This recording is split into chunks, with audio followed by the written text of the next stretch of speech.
Alright, ሰላም እንዴት ናችሁ? ሆፕፉሊ ኤቭሪቲንግ ሰላም ነው። Alright, so ዛሬ ማውራት የፈለግኩት ስለ ኢሳይያስ 7:14 እና ማቴዎስ 1:23 ላይ ስላለው ነው። ስለ ማርያም በድንግልነት ክርስቶስን ስለመውለዷ የሚለው ነው። እዛ ላይ ነው ትንሽ ማውራት የምፈልገው።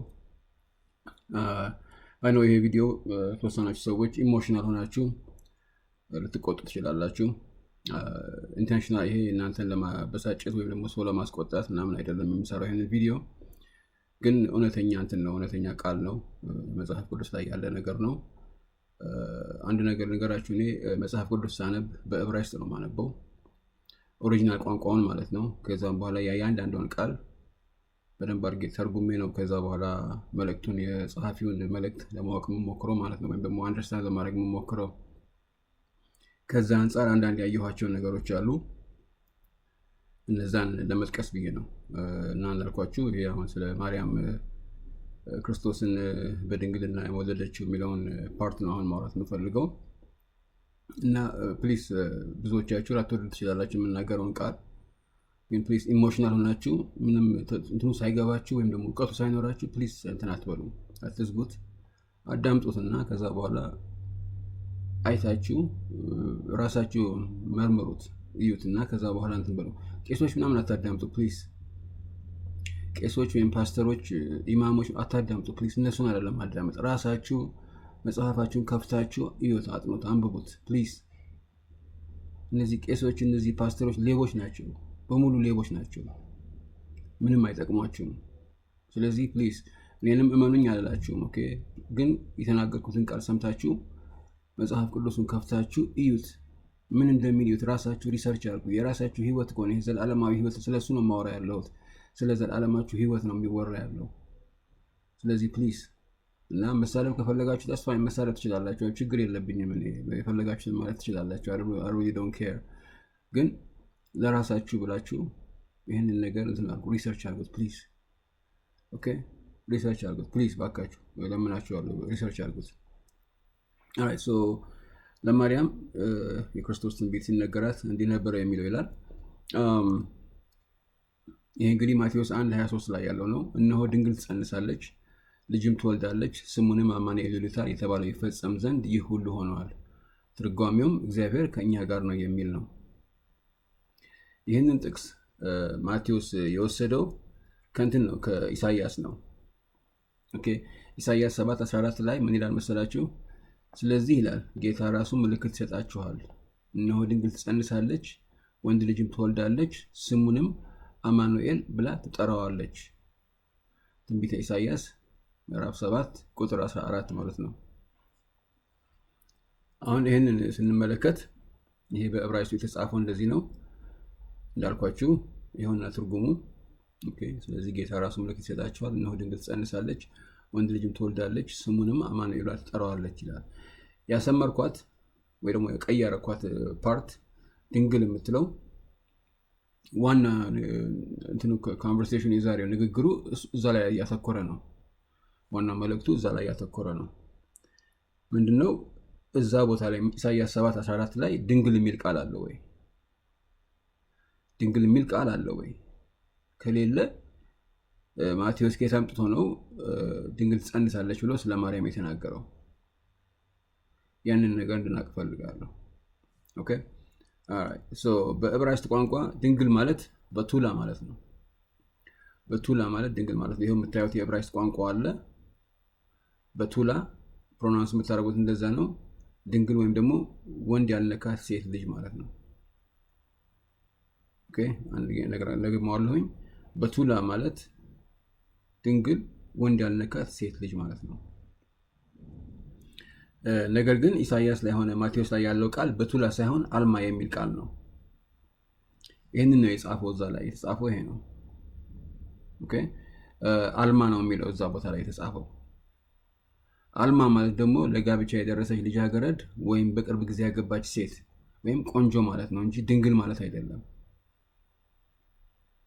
ኦኬ፣ በዕብራይስጥ አልማ ማለት ለጋብቻ የደረሰች ልጃገረድ ወይም በቅርብ ጊዜ ያገባች ሴት ማለት ነው። ወይም ደግሞ ቆንጆ ልጅ እንደዚህ ሆና እንደዛ ለማለት ነው እንጂ ድንግል ማለት አይደለም። ምክንያቱም ይሄንን ቃል ሌላ ቦታ ላይ መጽሐፍ ቅዱስ ላይ እግዚአብሔር አምላክ አንዷን ሴተኛ አዳሪ እንደዛ ብሎ ይጠራታል። አልማ በሚለው ቃል ይጠራታል። ያው እድሜዋ ከ18 እስከ 20 ምናምን ያለች ልጅ ለማለት ነው። በቃ ወጣት ሴት ለማለት ነው። ለጋብቻ የደረሰች ሴት ለማለት ነው እንጂ ድንግልነቷን ምናምን አይገልጽም።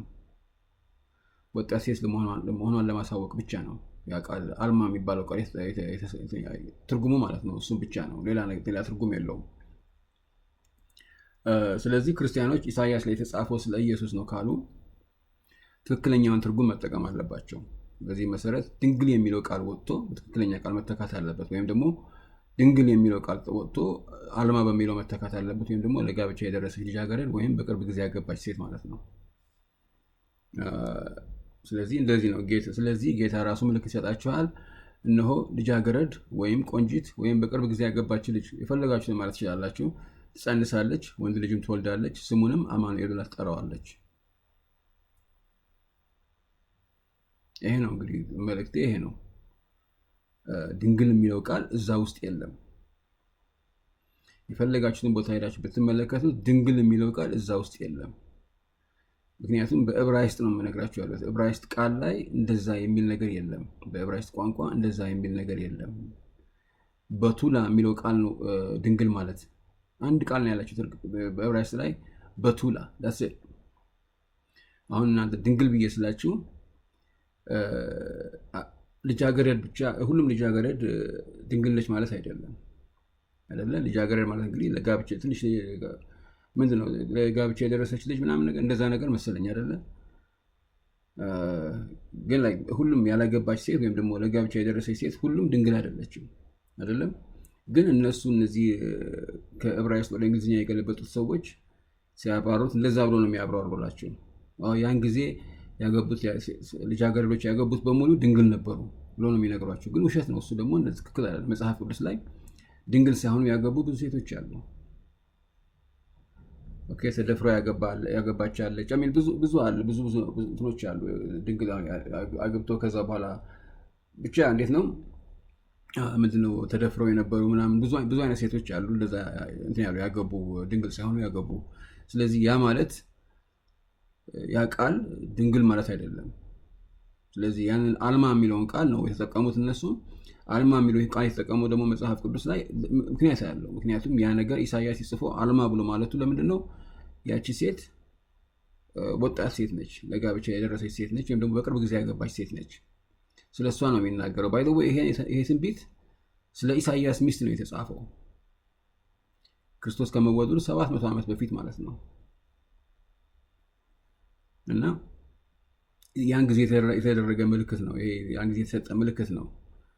እና ደግሞ ምልክቱ ደግሞ ድንግልነቱ አይደለም፣ ወይ ደግሞ እሱ አይደለም።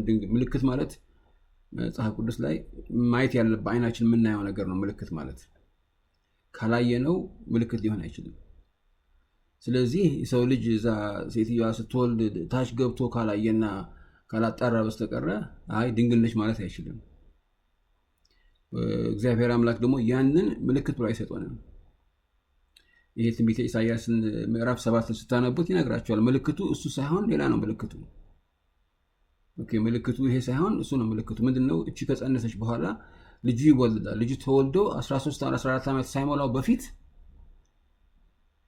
አንተ የፈራሃቸው ነገስታት ይጠፋሉ ምናምን የሚል እናነባዋለን። በኋላ ትንሽ ቆይተን እናነባዋለን። ኦኬ፣ ኤኒዌይስ ወደዛ እንዳልፈጥንባችሁ እና ኤኒዌይስ እዛ ላይ ነው በቃ ነጥቡ ያለው እዛ ላይ ነው። እና ደግሞ ሌላው ደግሞ ምን አለ መሰላችሁ? አዲስ ኪዳን ላይ የክርስቶስ ከድንግል መወለድ ትልቅ ተአምር ከነበረ ጳውሎስ 13 መጽሐፍቶችን ጽፏል። ለምንድን ነው ያልጠቀሰው? አክቹሊ እነዚህ መጽሐፍቶች ከመጻፋቸው እነዚህ ወንጌሎች ከመጻፋቸው በፊት የጳውሎስ መጽሐፍቶች ናቸው የተጻፉት። የጳውሎስ ደብዳቤዎች የሚሏቸው ኤፒስቶል ምናምን የሚሏቸው እነሱ ናቸው የተጻፉት። ለምንድን ነው ጳውሎስ እዛ ላይ ስለ ክርስቶስ ከድንግል መወለድ ያልጻፈው? ምንም ነገር ተናግሮ አያውቅም ጳውሎስ ስለ ክርስቶስ መወለድ። ምንም የተጻፈ ነገር የለም። እንዳለ አዲስ ኪዳን ላይ ከወንጌሎቹ በተጨማሪ ብትሄዱ ስለ ክርስቶስ ከድንግል መወለድ የሚነገር ነገር የለም። እንግዲህ ያን ያክል ተአምር ከሆነ ማለት ነው፣ ትልቅ ተአምር ከሆነ ለምንድን ነው ያ ነገር አዲስ ኪዳን ላይ ያልተጠቀለቀው?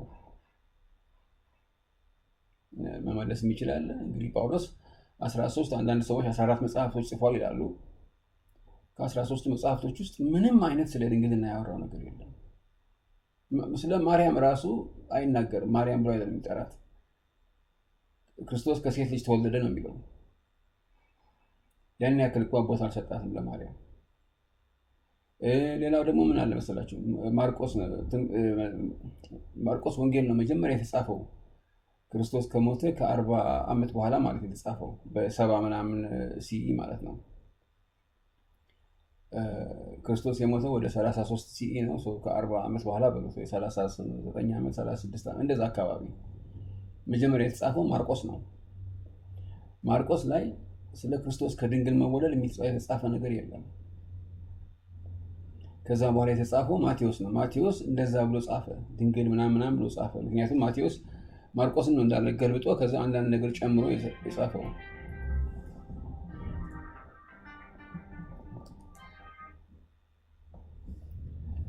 ይቅርታ፣ ከዛ የተጻፈው ሉቃስ ነው። ሉቃስ ላይም ይናገራል ስለ ድንግል መወለድ ምናምን ነገር ይናገራል። ከዛ መጨረሻ የተጻፈው የዮሐንስ ወንጌል ነው። ዮሐንስ ወንጌል ላይ ምንም ነገር የለም። ምንም ነገር ስለ ድንግል መወለድ ምንም ነገር የለም። እና ለምንድን ነው ይሄ ነገር እንደዛ ያልተጻፈው? ለምንድን ነው?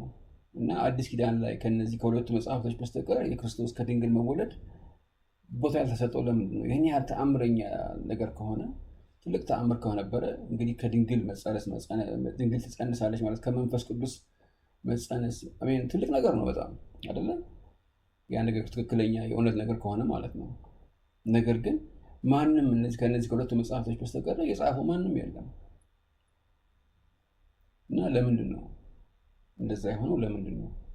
ከሁሉም በላይ ደግሞ ስለ ክርስቶስ ከክርስቶስ በኋላ አዲስ ኪዳን ላይ ብዙ እንትን ያለው ብዙ ስሙ የገነነው ጳውሎስ ነው። ጳውሎስ ግን የለም፣ ምንም ነገር አልተናገረም። ይህንን ነገር ሊመልስ ይችላል?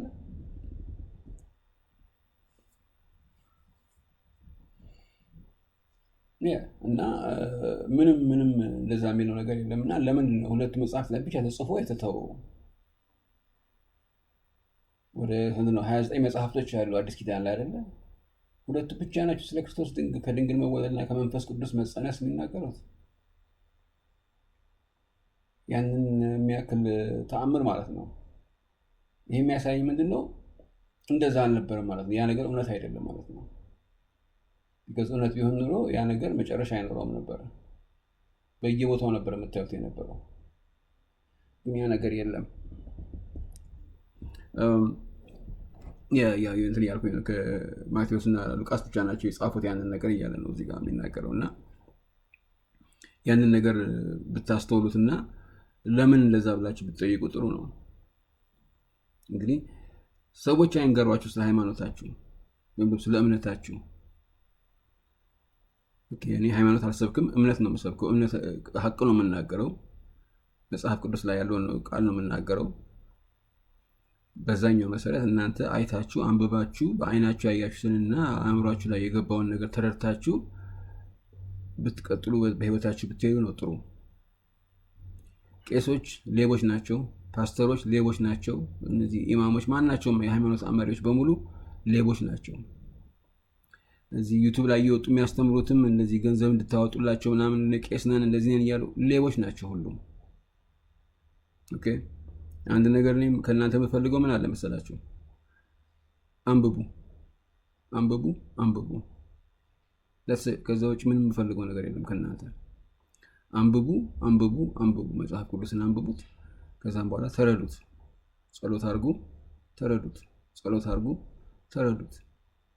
እሱን ነው የምጠይቃችሁ። ላይክ አታርጉልኝ፣ I don't care። ሰብስክራይብ አታርጉኝ፣ I don't give a shit። ምንም ግድ አይሰጠኝም። ይሄ ነገር ምንም አይመስለኝም። ከእናንተ ምንም የምፈልገው ነገር የለም። ለራሳችሁ ግን አንብቡ መጽሐፍ ቅዱስን እና ተረዱት። ለራሳችሁ ተረዱት፣ ለሌላ ሰው አይደለም። ከዚህ ይሄ መጨረሻ ላይ ለብሳችሁ በእግዚአብሔር ፊት ስትቀርቡ የምትጠይቁት እናንተ ናችሁ። ይሄ ሁሉ ጊዜ ሰጥቼ ምን አደረክ? ይሄው መጽሐፍ ቅዱስ ፊት ለፊት አስቀምጬልሃለሁ። ይህንን ቃል ሰጥቼሃለሁ፣ ምን አደረክበት? አይ ቤተክርስቲያን ሄጃለሁ ብትል ይስቅብሃል። ቤተክርስቲያን መሄድ ማለት ምንም ማለት አይደለም። የቤተክርስቲያን ገንዘብ መሰብሰቢያ ቦታ ነው እንጂ የእግዚአብሔር ቤት አይደለም። የእግዚአብሔር ቤት የነበረው አንድ ቤተ መቅደስ የነበረው እስራኤል ውስጥ የነበረው ቤተ መቅደስ ነው። እሱም ፈረሰ። የእግዚአብሔርም ታቦት ተደበቀ፣ የት እንዳለ አይታወቅም። ስለዚህ እግዚአብሔር ከዚህ ዓለም ላይ ወጥቷል፣ ሄዷል። ያ ነበረ የእግዚአብሔር ቤት የሚባለው የነበረው። አሁን የምታዩት ቤተክርስቲያን ምናምን ነገር ብሎ ህንፃ ነው፣ መሰብሰቢያ ህንፃ ነው። ምንም ነገር የለም እዛ ውስጥ። እንደውም ከእግዚአብሔር መንፈስ ይልቅ የሰይጣን መንፈስ ይበዛበታል። እያንዳንዱ የፓስተር ጴንጤዎች ጋር ብትሉ፣ የኦርቶዶክሶች ጋር ብትሉ፣ ሁሉም ቦታ የሰይጣን መንፈስ ይበዛበታል ከእግዚአብሔር መንፈስ ይልቅ። የእግዚአብሔር መንፈስ እዛ ቦታ ብቅም አይልም፣ ስራም አላጣም። እዚህ የረከሰ ዓለም ላይ ስራም አላጣም። ብቻ ምን ለማለት ፈልጌ ነው? ራሳችሁን ግን እንትን በሉ፣ ራሳችሁን መርምሩ፣ ራሳችሁን ጠይቁ፣ ራሳችሁ አጥኑ፣ ሪሰርች አድርጉና ራሳችሁ ድረሱበት።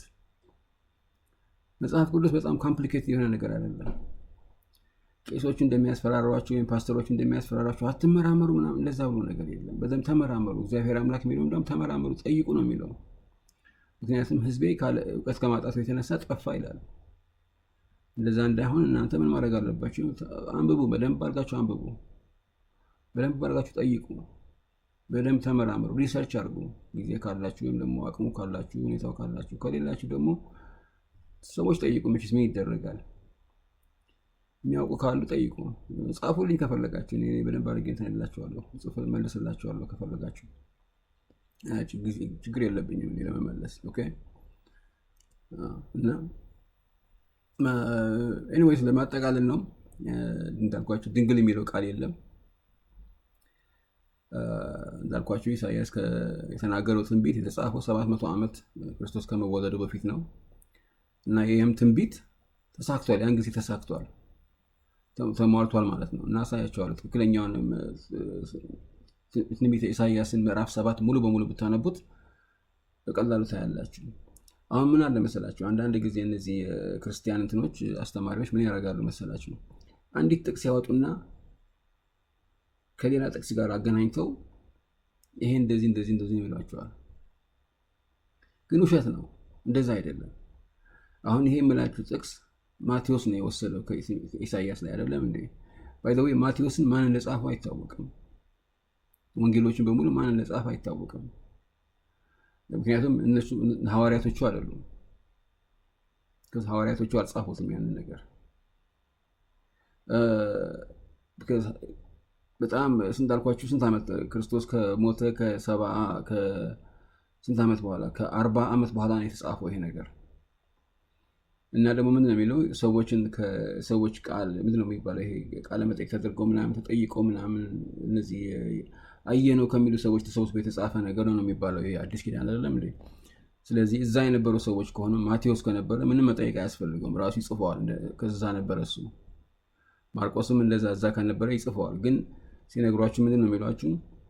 ቃለ መጠይቅ በብዙ ሰዎች ከ300 ምናምን ሰዎች በላይ ተጠይቀው ነው የተጻፈው ይሄ ቃል መጽሐፍ ቅዱስ እንትን ይላቸዋል። ይሄ ወንጌሎቹ አዲስ ኪዳን 4 ወንጌሎች። እንደዛ ከሆነ እነዛ እዛ የነበሩ ሰዎች ምንም መጠየቅ አያስፈልጋቸውም ነበሩ። ክርስቶስ አጠገብ ነበሩ። ሁሉ ነገር አይተዋል ራሳቸው። እንደዚህ ሆኖ እንደዚህ ክርስቶስ እኔ ጋር መጣና እንደዛ ብሎ ግን አልተጻፈም። ልክ ሌላ ሰው ማቴዎስና ከክርስቶስ ውጭ የሆነ ሰው የጻፈው ነው የሚመስለው።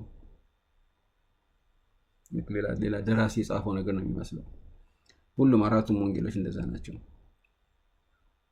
እና ምን ለማለት ፈልጌ ነው? ያ ማቴዎስ የተጻፈው ማን እንደጻፈው አይታወቅም፣ ግን ከኢሳያስ ነው የወሰደው። ያ የተወሰደበት ዋናው ምክንያት ምንድነው? ክርስቶስ ብሉይ ኪዳን ላይ ነበረ ለማለት ነው፣ ሌላ ነገር አይደለም። ብሉይ ኪዳን ላይ የክርስቶስ የለም። የፈለጋችሁበት ቦታ ብትሄዱ ክርስቶስ ብሉይ ኪዳን ላይ የለም። ብዙዎች ግን አለ እያሉ ይዋሿቸዋል። ክርስቶስ ብሉይ ኪዳን ላይ የለም።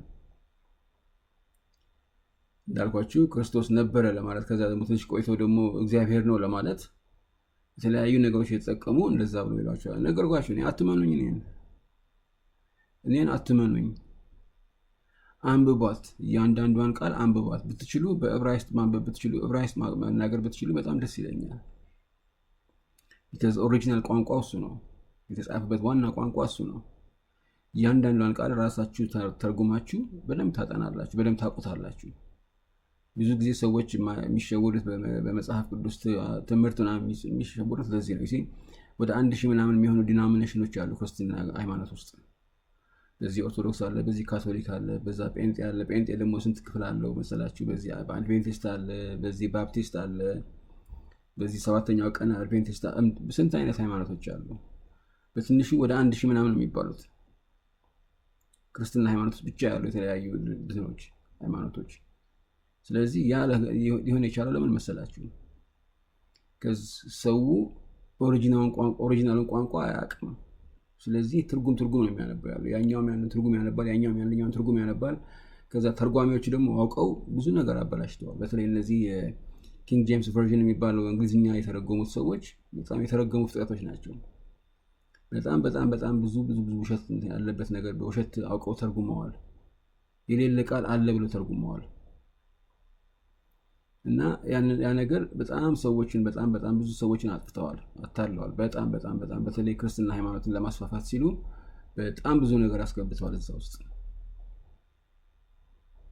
እና ፕሊዝ እኔ ሃይማኖት አልሰብክም እንዲሆኑ አይደለም፣ ሃይማኖታችሁን ቀይሩ አይደለም፣ እንዲህ አይደለም። ግን አንብቡት መጽሐፍ ቅዱስን ፕሊዝ፣ በተቻላችሁ መጠን አንብቡት።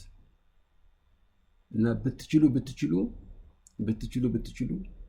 ኦሪጂናል ቋንቋውን ብታነቡ ደስ ይለኛል። ካልሆነ ግን እንግሊዝኛ እንትን ማለት የምትችሉ ካላችሁ፣ እንግሊዝኛ ማንበብ፣ እንግሊዝኛ መናገር የምትችሉ ካላችሁ ይሄ ብሉ ሌተር ባይብል የሚባል አለ። እዛ ጋር ብትሄዱ እያንዳንዷን ቃል ዕብራይስጧን እንትን ያሳያቸዋል፣ ትርጉም ያሳያቸዋል። እያንዳንዷን ቃል ይሰባብራታል። እዛ ጋር እያደረጋችሁ የናበባችሁ እንትን ብትሉ ደስ ይለኛል። እንደዛ በታነቡ ደስ ይለኛል። አሳያችኋለሁ ከመጨረሴ በፊት። ኦኬ ኤኒዌይስ ይሄ ኢሳይያስ 7 ላይ ያለው ትንቢት የተጻፈው እንዳልኳችሁ 700 ዓመት ከክርስቶስ ከመወለዱ በፊት ነው። እና ትንቢቱ ደግሞ ተከናውኗል። ኦልሬዲ ወዲያው በ10-12 ዓመት ውስጥ ተከናውኗል። እንዳልኳችሁ ይኸውና እዚህ ጋር ምዕራፍ 7 ይላል፣ እነሆም እንዲህም ሆነ ይላል በይሁዳ ንጉሥ በኦዚያን ልጅ በኢዮአታም ልጅ በአሃዝ ዘመን። አሃዝ የኢየሩሳሌም ንጉሥ ነው። የሶሪያ ንጉሥ ረአሶን የእስራኤልም ንጉሥ። የእስራኤል ንጉሥ ደግሞ ያን ጊዜ እስራኤል ለሁለት ተከፍላ ነበረ። አንደኛው ይሁዳ ይባላል፣ አንደኛው ደግሞ ሰሜን እስራኤል ይባላል፣ ወይ ደግሞ እስራኤል ይባላል። ኦኬ እና የእስራኤል ንጉሥ የሚባለው ረአሶን ፋቁሄ የሚባለውና የሶሪያ ንጉሥ ረአሶን አንድ ላይ ሆነው ይሁዳን ወይም ደግሞ ኢየሩሳሌምን ሊወጉ ፈለጉ። ኦኬ ግን ሊያሸንፉት አልቻሉም። ስለዚህ ተሰማርተው ብለው እዛ የነበረውን አሃዝን የእስራኤል የኢየሩሳሌምን አሃዝ ለመቀየርና የራሳቸውን ሰው ለማስገባት ነው የሚፈልጉት ያሉት። ያን ጊዜ ነው ይሄ ትንቢት የመጣው። እና ምን ይላል?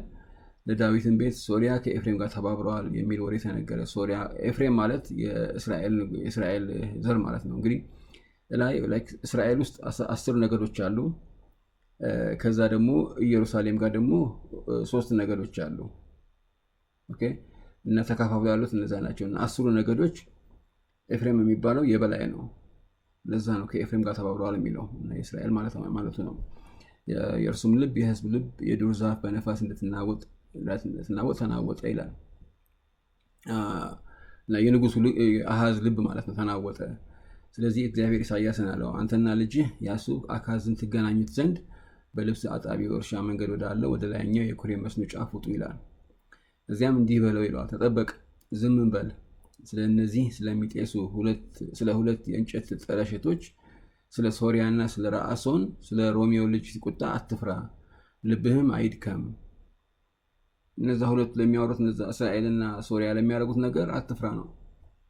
አለሁልህ እኔ፣ አይዞህ አትፍራ፣ ምንም አያመጡም ነው። ሶሪያና ኤፍሬም የሮሜውልም ልጅ ወደ ይሁዳ እንውጣ፣ እናስጨንቀውም፣ እንስበረውም፣ የጣቢኤልንም ልጅ እናንግስበት ብሎ ክፋት ስለመከሩብህ ጌታ እግዚአብሔር እንዲህ ይላል፣ ይህ ምክር አይጸናምና አይሆንም። የሶሪያ ራስ ደማስቆ ነው፣ የደማስቆም ራስ ረአሶን ነው። በ65 ዓመት ውስጥ ኤፍሬም ይሰባበራልና ሕዝብ አይሆንም። የኤፍሬምም ራስ ሰማሪያ ነው፣ የሰማሪያም ራስ ሮሜውን ልጅ ነው። ባታምኑ አትጸኑም።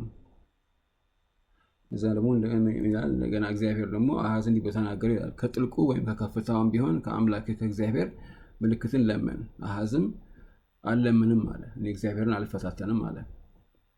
ከዛ ኢሳያስ ተቆጥቶ እናንተ የዳዊት ቤት ሆይ እንዴት እኔን ማድከማችሁ አንሶ እግዚአብሔርን ደግሞ ታደክማላችሁ?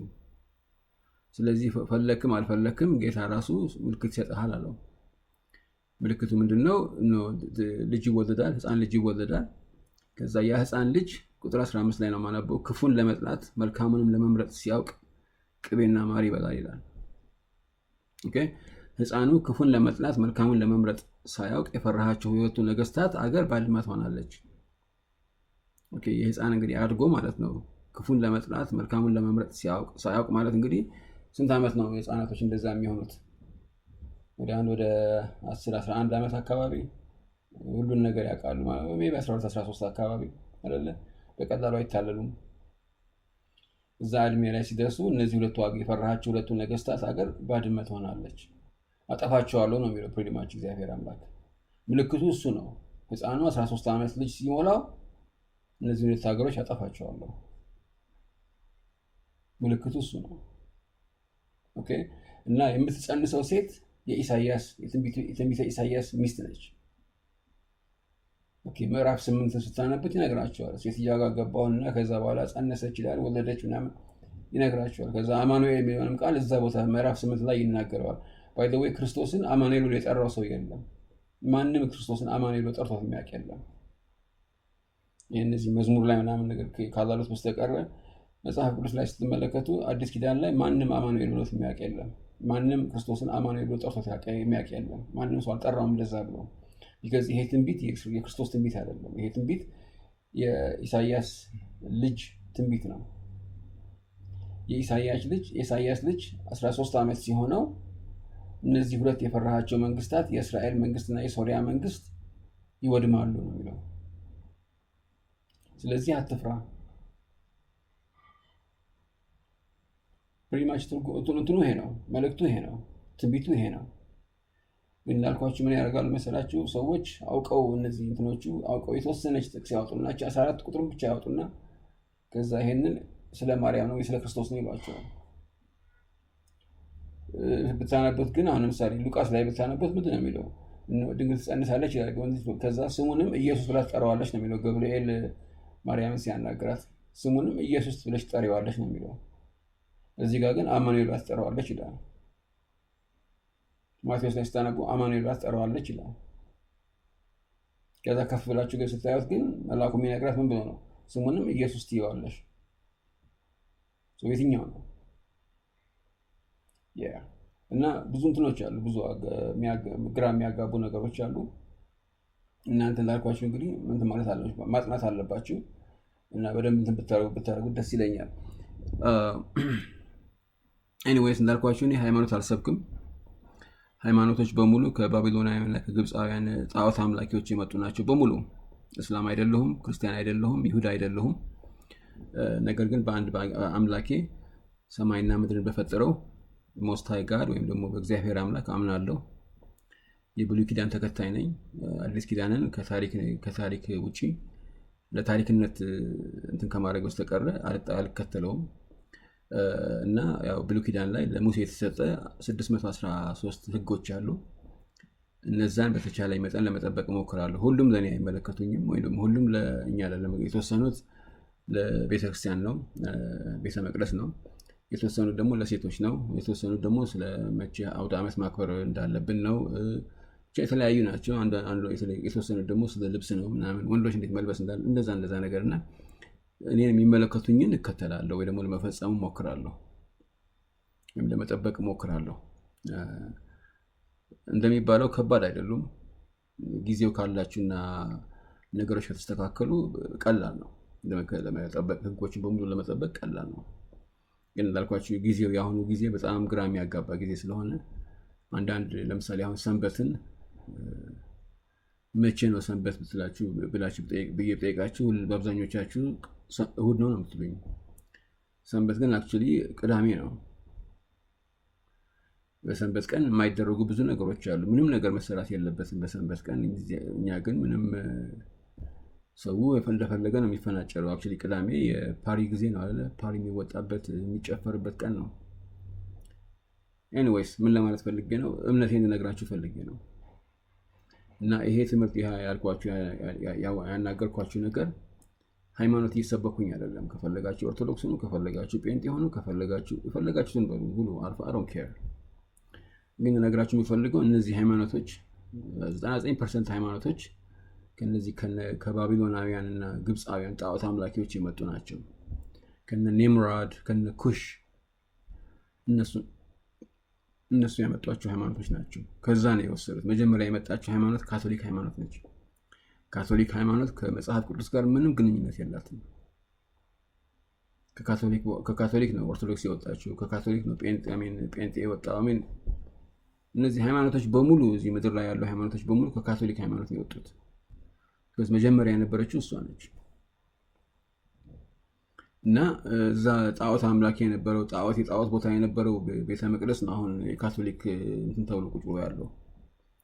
እየሄዳችሁ የምትስሙት ማርያም ነች እያላችሁ የምትስሙት ምናምን ማርያም አይደለችም። እሷ ኢሽታር ትባላለች፣ ወይም ደግሞ እናና ይሏታል፣ አይሲስ ይሏታል፣ ብዙ ስም አላት። ማነው ዳያና ይሏታል። አንዳንዱ ሀገር ብዙ ስም አላት። ግን ማርያም እያለ ሰው ይሞኛል ያለው። ግን ማርያም አይደለም። ይሄ ስዕሉ የምታሽከረክሩት ስዕል ማርያም አይደለችም። ክርስቶስ ብላችሁ የምታሽከረክሩት ስዕል እሱም ክርስቶስ አይደለም። ስዕሉ የሰውየው ስዕል ፊቱ ሴዛር ቦርጂያ የሚባል ሰውዬ የመጣ እንትን ነው። ለማሳያችኋለሁ።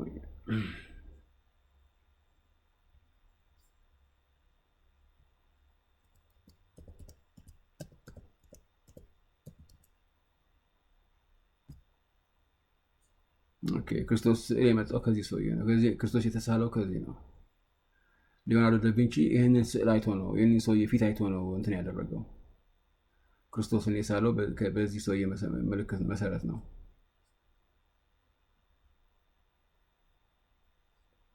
ይኸውላችሁ ክርስቶስን አውቆ አስቀምጦታል እዚያ አጠገቡ።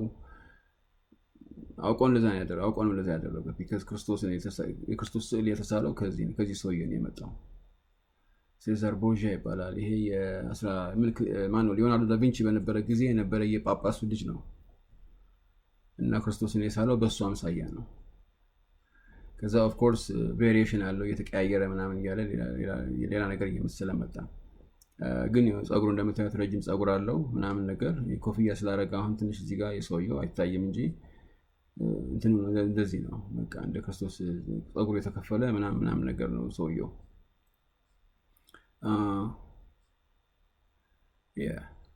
እዚህ ጋር ተመልከቱት። አሁን ይህን ሰውዬ ይሁንና ይህንን ይዩት፣ በጣም ተመሳሳይ ናቸው።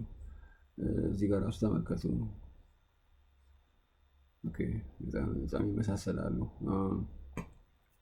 አንዳንድ ቬሪዬሽን ይኖረዋል። እሱማ ግን ይሄ ነው። እናንተ ያልኳችሁ ይሄ ብሉ ሌተር ባይብል ያልኳችሁ ይሄ ነው። አሁን ይሄ አይ ቲንክ አማርኛ ያለው መስለኝ ቼክ አደረግና ሌላ ጊዜ እነግራችኋለሁ። ግን አሁን ይሄ ኢሳይያስ 7:14 ነው ያልኳችሁ አይደል? ኢሳይያስ 7 ትንቢተ ኢሳይያስ የሚለው ላይ እዚህ ከላይ ትመጡና ኢሳይያስ ይሆንና እዚህ ጋር ተጽፏል ኦልሬዲ። ኢሳይያስ 7:14 ብትሉት ከዛ ኢንተር ነው የምትሉት፣ ከዛ ራሱ ያመጣላችኋል 7:14 ላይ ይሆንና እሱን መጫን ነው። ከዛ ስትጫኑት ምን ያደርጋል መሰላችሁ? እንትን ይሰጣቸዋል። ይኸውላችሁ ያችሁ ዕብራይስጡን ይሰጣቸዋል ከላይ። ከዛ ከስር እያንዳንዷን እንትን ያደርግላችሁ ተረጉሙላችኋል። እያንዳንዷን ይተረጉሙላችኋል። ስለዚህ ይኸውና እዚህ ጋር ቅድም ያልኳችሁ ቃል አልማ የሚለው ቃል እንደዛ ነው የምታገኙት። አሁን ይኸውላችሁ እዚህ ጋር አልማ ይላል። ይሄን ስትከፍቱት ይኸውላችሁ ይሄ አልማ ማለት ነው እዚህ ከላይ ያለው። ከዛ ወረድ ብላችሁ ትርጉሙን ትፈልጋላችሁ እዚህ ጋር።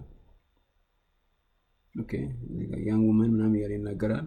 ከዛ ወረድ ስትሉ እንደገና ይሄኛው እዚህ ጋር በደንብ አድርጎ ይናገራል ምን እንደሆነ።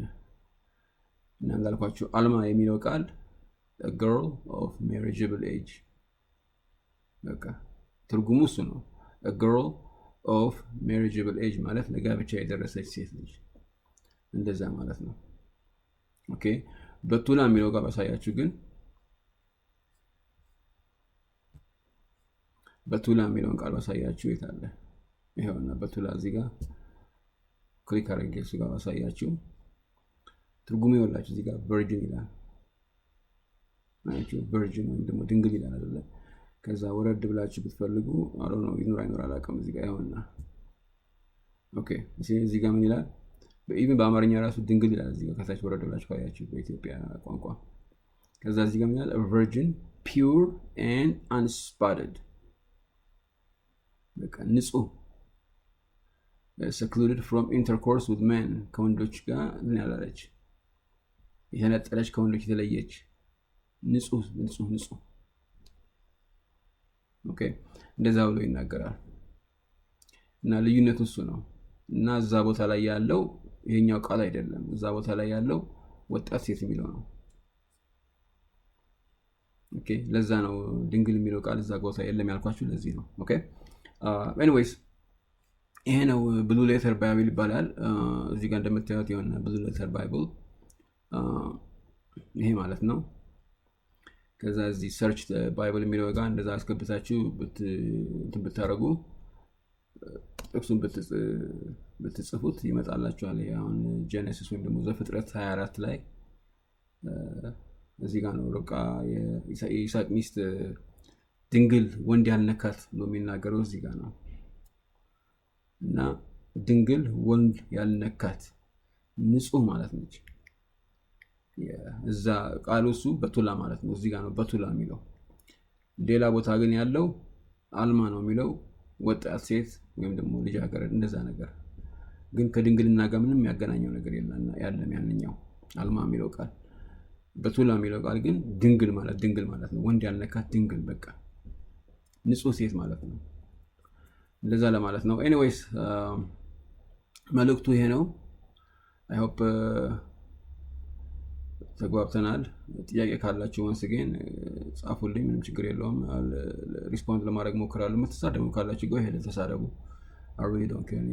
ብዙ ጉዳይ አይሰጠኝም። ሰው ተሳደባል ማላቃችሁ ሰዎች ናቸው ኦንላይን። ሶ go ahead ይውጣላችሁ ተሳደቡ። ኤኒዌይስ እዛው ሌላ የምናገረው ነገር የለኝም። በቃ I hope everything is ከእናንተ ጋር መልካም ነገር እመኝላችኋለሁ። ከመሄዴ በፊት ግን all praises, glory and honor to the most high God. ሁሉም ክብር አምልኮ እና ውዳሴ በሙሉ ለአንድ አምላካችን ሰማይና ምድርን ለፈጠረው ለእግዚአብሔር አምላክ ብቻ ይሁን። ፒስ አውት።